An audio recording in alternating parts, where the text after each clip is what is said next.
Tribuners politikus P3 sekaligus mantan Wakil Gubernur Jakarta Sandiaga Uno menanggapi soal program hunian apartemen di atas stasiun yang dibawa oleh calon Gubernur Jakarta Ridwan Kamil. Menurut Sandiaga Uno, program tersebut bukanlah hal baru.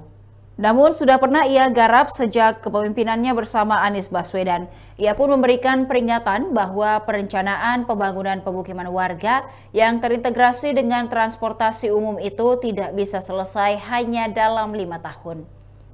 Akan tetapi program tersebut baru bisa berjalan dengan baik jika diteruskan hingga 20 tahun ke depan. Katanya mau diperpanjang juga yang selatan menuju Tangerang Selatan.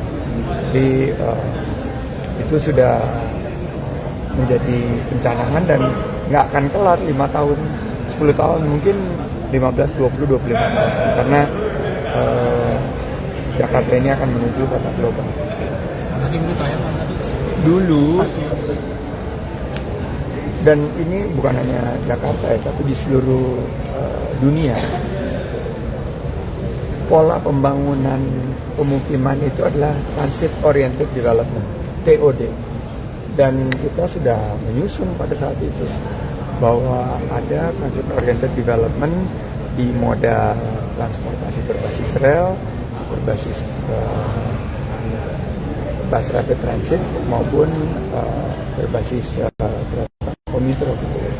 Dan TOD yang pertama itu adalah di Duku Atas, di mana ada 6 moda transportasi itu saling bersinggungan.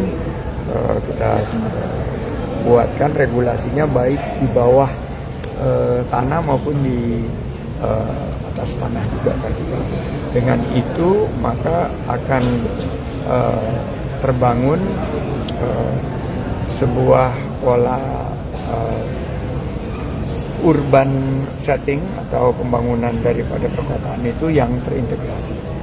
Jadi saya meyakini bahwa memang arahnya semua ke sana, transit oriented development. Apalagi kita MRT-nya sekarang akan diperpanjang sampai ke wilayah Jakarta Utara dan juga sudah dikirani atau dalam proses untuk groundbreaking yang barat ke timur, yang katanya mau diperpanjang juga yang selatan menuju Tangerang Selatan. Jadi itu sudah menjadi pencanangan dan nggak akan kelar 5 tahun, 10 tahun, mungkin 15, 20, 25 tahun. Karena Jakarta ini akan menuju kota global. Demikian Tribun Timur Hot News kali ini. Saksikan berita lainnya hanya di kanal YouTube dan Facebook Tribun Timur. Download Tribun X sekarang. Menghadirkan lokal menjadi Indonesia.